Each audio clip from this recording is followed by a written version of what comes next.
Jumpa kembali dengan saya Bel Padatu di channel Edukasi dan Motivasi. Senang bisa berjumpa kembali dengan teman-teman. Kita akan perbincangkan terkait dengan isu bagaimana menulis kembali motif atau tujuan pendidikan, pengetahuan yang kita miliki atau yang kita hasilkan. Pada suatu ketika, seorang ahli kimia Swedia bangun pagi-pagi memungut sebuah koran untuk membaca berita tentang kematian saudara laki-lakinya. Dan dia berpikir bahwa dia dapat mendapatkan satu kisah yang menarik tentang saudara laki-lakinya. Tetapi ia sangat terkejut ketika yang dibaca rupa-rupanya sang jurnalis salah mengutip, menyangka bahwa yang meninggal itu adalah dirinya. Sehingga sungguh-sungguh seluruh artikel itu dipenuhi dengan kisah tentang siapa dirinya dan temuan-temuan ilmu pengetahuannya. Hal yang paling mengejutkan adalah ketika ia melihat sebuah kesan, sebuah istilah yang disampaikan oleh jurnalis yang mengatakan dirinya adalah seorang pedagang kematian, atau ditulis the death trader. Seorang yang oleh penemuannya hanya mendatangkan kematian demi kematian.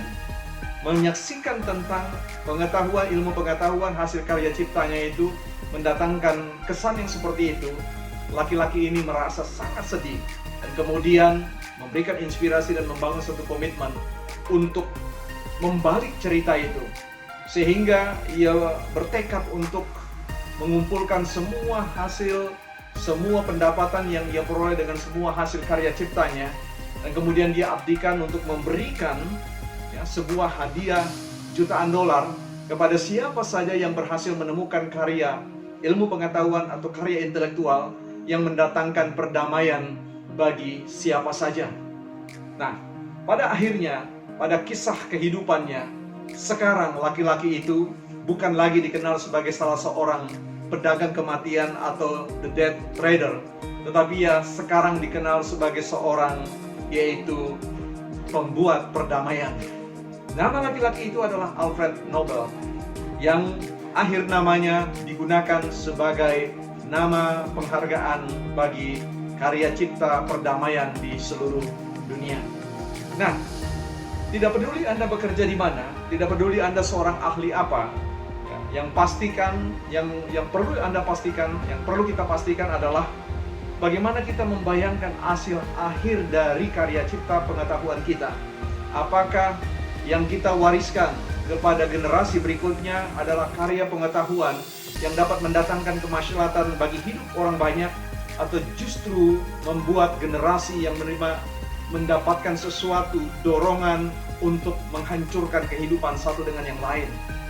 Cerita ini membawa kesan kepada kita untuk memastikan tujuan ilmu pengetahuan, tujuan pendidikan yang Anda jalani, yang Anda tempuh, harus bermuara pada kebaikan bagi kehidupan banyak jiwa. Oleh karena itu, mari sekali lagi pikirkan tentang apa yang Anda sedang tekuni sekarang, apa yang Anda katakan secara lisan, apa yang Anda ajarkan di ruang-ruang kelas, apa yang Anda tulis dalam artikel-artikel jurnal ilmiah Anda, atau di dalam kesempatan apapun. Pastikan bahwa perkataan Anda, tulisan Anda, karya pengetahuan, karya intelektual Anda sebesar-besarnya diperuntukkan untuk kebaikan bagi manusia. Sehingga setiap orang yang menyebut nama kita adalah orang-orang yang kemudian akan mengenal kita sebagai pribadi-pribadi yang membawa Indonesia ini menjadi satu negara yang kuat, negara yang baik, negara yang nyaman untuk dihuni oleh siapapun, negara yang terbuka, memberikan inspirasi dan komitmen untuk membangun negara yang kita cintai bersama. Sampai ketemu, saya Bel Padatu. Salam hebat, salam trio.